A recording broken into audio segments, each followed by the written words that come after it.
ओम शांति। बिंदु बन बिंदु बाप की याद में समा जाएं। मैं आत्मा, स्वरूप में भी लाइट और मन से भी लाइट।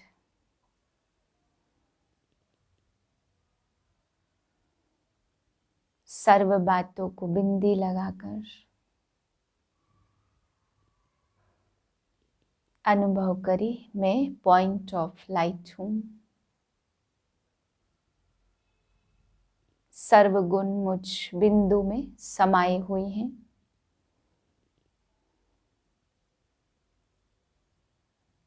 बिंदी बाप की याद में मैं आत्मा समाई हुई हूँ।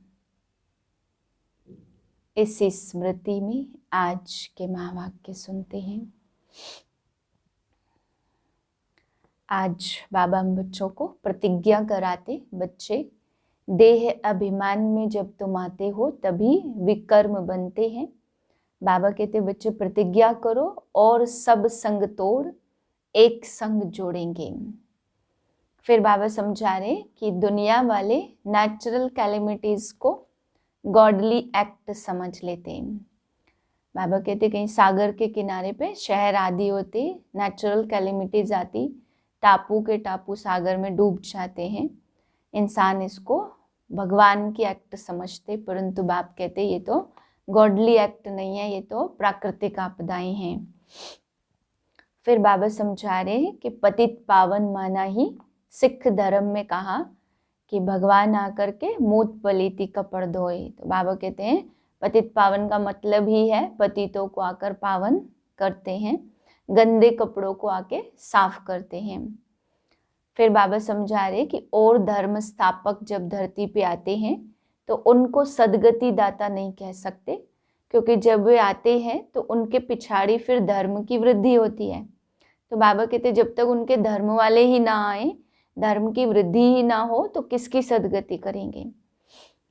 इसलिए बाप को ही सदगति दाता कह सकते, क्योंकि बाप ही जब सभी आत्माएं धरती पे आ जाती है तब अंत में बाप आकर के सर्व का सदगति दाता बनते।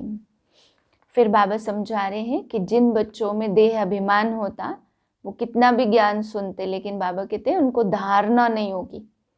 भले ज्ञान समझ लेंगे लेकिन धारणा नहीं कर सकते हैं। इसलिए अगर धारणा करनी है तो देह अभिमान का त्याग करना पड़े। फिर बाबा समझा रहे मुरली हर एक बच्चे को जरूर पढ़नी है, परंतु बाबा कहते एक तरफ पतित बने और दूसरी तरफ मुरली की मांगनी करे तो ऐसे को मुरली नहीं देनी चाहिए। फिर बाबा समझा रहे कि गंगा नदी पर भी देवी का चित्र लगा देते हैं, लेकिन वास्तविक रूप में ज्ञान गंगाएं तो तुम बच्चे हो। फिर बाबा समझाते हैं कि बच्चे तुम्हें सब कुछ भूलना है, आज तक जो कुछ भी पढ़ा है। बाप को तो बच्चों के नाम भी याद नहीं रहते, इसलिए बाबा कहते ना बिसरो ना याद करो। परंतु बाबा कहते जो सर्विसेबल बच्चे हैं, जो यज्ञ में मददगार बच्चे हैं, वो जरूर बाप को याद पड़ते हैं। फिर बाबा समझा रहे सृष्टि चक्र में 4 टांगे हैं, 4 धर्म हैं, लेकिन इस समय सृष्टि चक्र की एक टांग देवी देवता धर्म गुम है। फिर बाबा समझाते तुम्हें सबको जाके समझाना है कि शांति धाम कहाँ है, सुख कहाँ मिलता और दुख कहाँ मिलता है। मीठे बच्चे देह अभिमान में आने से ही विकर्म बनते हैं, इसलिए प्रतिज्ञा करो और संग तोड़ एक संग जोड़ेंगे। प्रश्न है कौन सा खेल नेचुरल है लेकिन मनुष्य उसे गॉडली एक्ट समझते हैं। उत्तर है ड्रामा में यह जो नेचुरल कैलेमिटीज आती है, विनाश के समय एक ही समुद्र की लहर में सब खंड टापू आदि खत्म हो जाते, उनका रिहर्सल अभी भी होता रहता। यह सब नेचुरल खेल है, इससे मनुष्य गॉडली एक्ट कह देते हैं। परंतु बाबा कहते मैं कोई डायरेक्शन नहीं देता हूँ, यह सब ड्रामा में नूद है। गीत है कौन आया मेरे मन के द्वारे। ओम शांति। कौन आया अर्थात किसकी याद आई। ऐसे नहीं कि आकर दिल में बैठ गया फिर तो सर्वव्यापी हो जाए। नहीं, कौन आया मेरी याद में, अकाल मूरत, जिनको काल खा न सके। सिख लोगों के पास अकाल तख्त भी है, उनके पास अकाली लोग भी हैं। वो लोग खुद नहीं समझते कि सिख धर्म प्रवृत्ति मार्ग का धर्म है। एक ही देवी देवता धर्म प्रायः लोप है, दूसरा है संन्यास धर्म निवृत्ति मार्ग का। घर बार छोड़कर हद का संन्यास कर पवित्र बनते हैं। हर एक की रस्म रिवाज अलग है।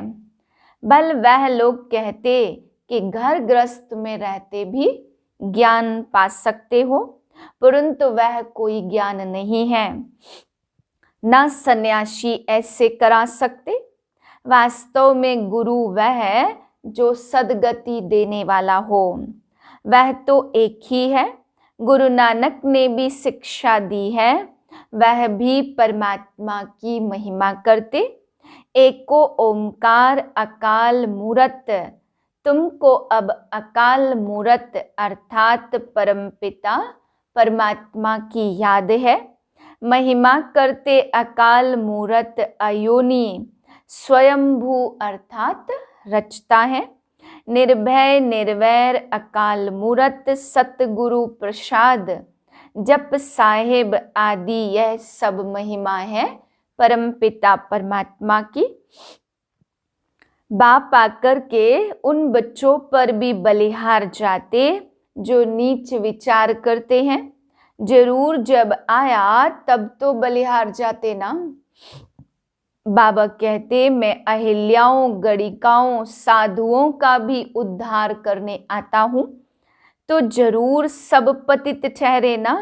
ब्रह्मा विष्णु शंकर भी मेरी रचना है। ऐसे नहीं जो धर्म स्थापक हैं वह सदगति दाता है। इस समय सब तमो प्रधान पापात्मा बन गए हैं। मनुष्य जो बेहद ड्रामा के पार्टधारी हैं, उन्हों को मालूम होना चाहिए कि सृष्टि चक्र कैसे फिरता। बाप आकर हम बच्चों को त्रिकालदर्शी बनाते हैं। यह भी समझते जरूर बाप आकर स्वर्ग सचखंड की स्थापना करते और झूठ खंड का विनाश करेंगे। सचखंड की स्थापना करने वाला सच्चा ठहराना, यह सब बातें बाबा ही समझाते। सभी तो धारण कर नहीं सकते क्योंकि देह अभिमान बहुत है।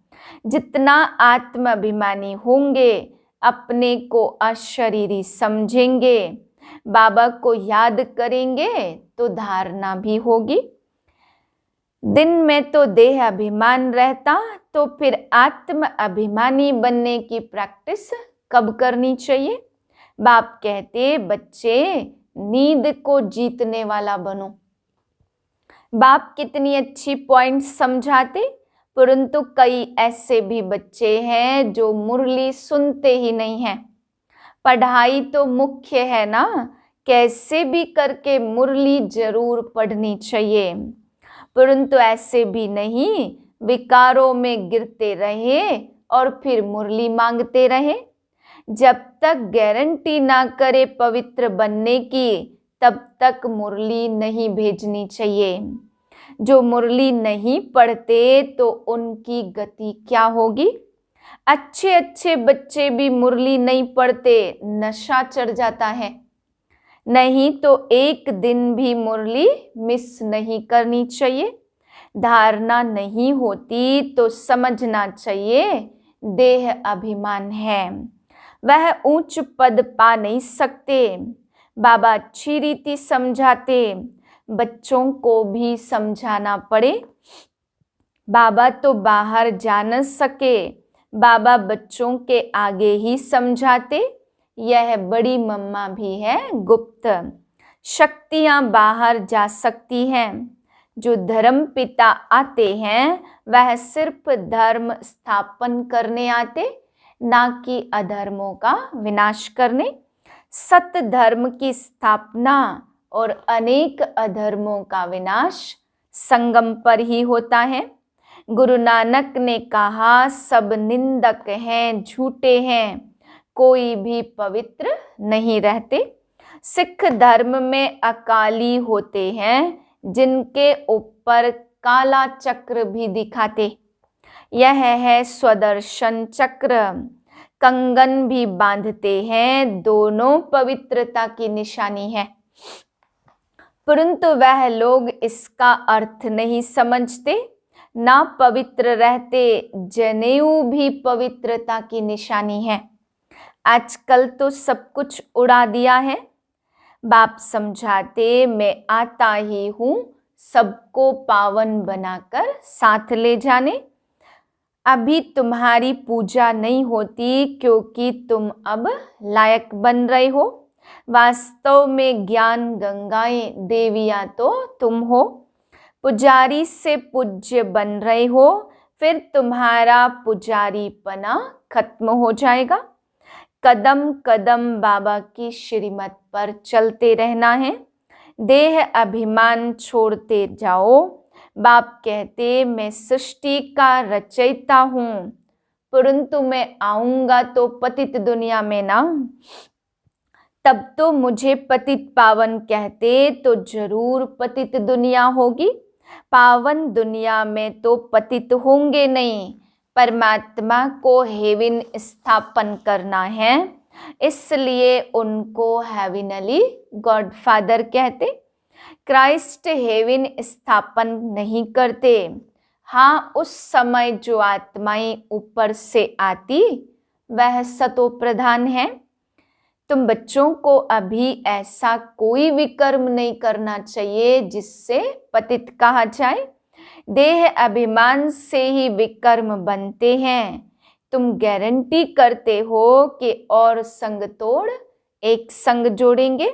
अब तुम प्रतिज्ञा पूरी करो, नहीं तो दंड खाएंगे। ग्रंथ में भी है ना, चढ़ती कला तेरे बहाने सर्व का भला। अक्षर अच्छे हैं, परंतु जो कुछ पढ़े हैं उनको तो भूलना पड़ता।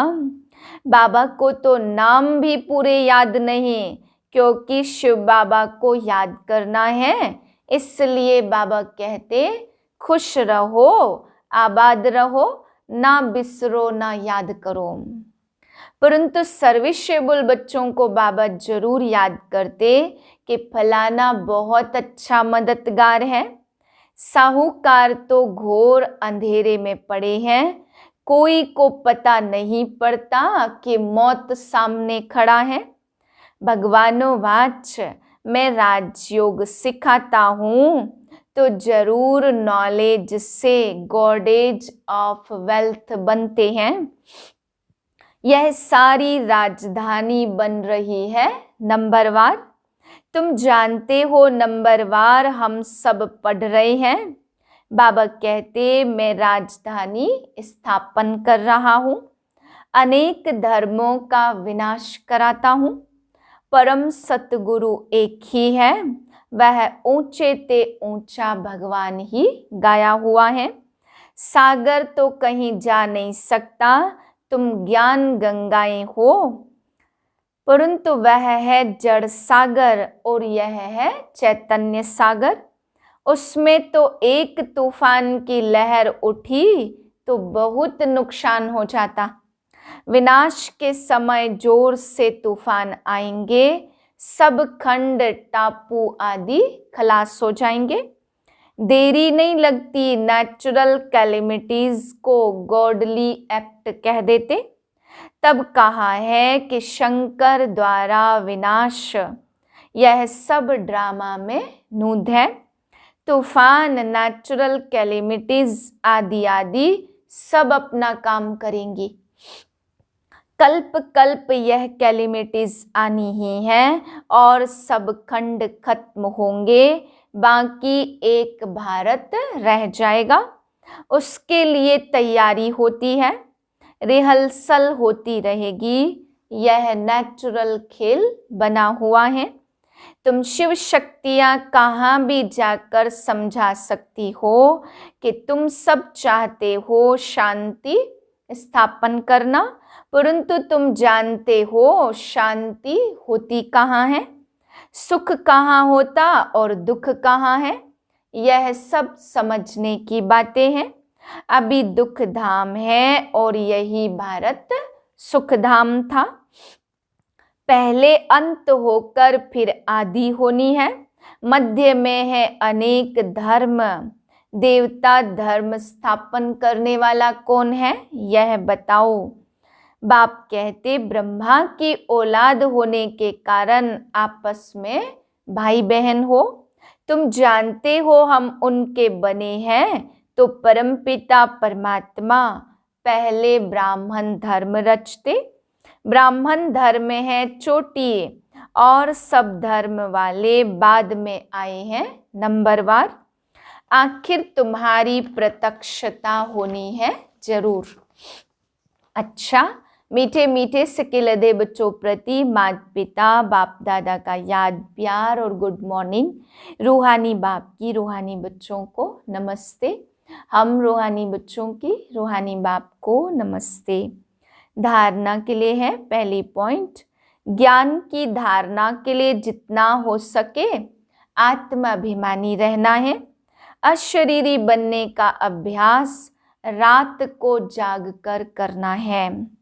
दूसरी पॉइंट है कैसे भी करके मुरली रोज पढ़नी व सुननी है। एक दिन भी मिस नहीं करनी है और संग तोड़ एक संग जोड़ने की प्रतिज्ञा करनी है। वरदान है बिंदु रूप में स्थित रहें, उड़ती कला में उड़ने वाले डबल लाइट भाव। सदा स्मृति में रखो कि हम बाप के नैनों के सितारे हैं। नैनों में सितारा अर्थात बिंदु ही समा सकता है। आंखों में देखने की विशेषता भी बिंदु की है, तो बिंदु रूप में रहना यही उड़ती कला में उड़ने का साधन है। बिंदु बन हर कर्म करो तो लाइट रहेंगे। कोई भी बोझ उठाने की आदत ना हो। मेरे के बजाय तेरा कहो तो डबल लाइट बन जाएंगे। स्व उन्नति व विश्व सेवा के कार्य का भी बोझ अनुभव नहीं होगा। स्लोगन है विश्व परिवर्तक वह है जो नेगेटिव को पॉजिटिव में परिवर्तन कर दे। आज की पॉइंट है लवलीन स्थिति का अनुभव करो। देह की स्मृति से ऐसे खोए रहो जो देह भान का, दिन रात का, भूख और प्यास का, सुख के आराम के साधनों का, किसी भी बात के आधार पर जीवन ना हो। तब कहेंगे लव में लवलीन स्थिति। जैसे क्षमा ज्योति स्वरूप है, लाइट माइट रूप है, ऐसे क्षमा के समान स्वयं भी लाइट माइट रूप बन जाओ। ओम शांति।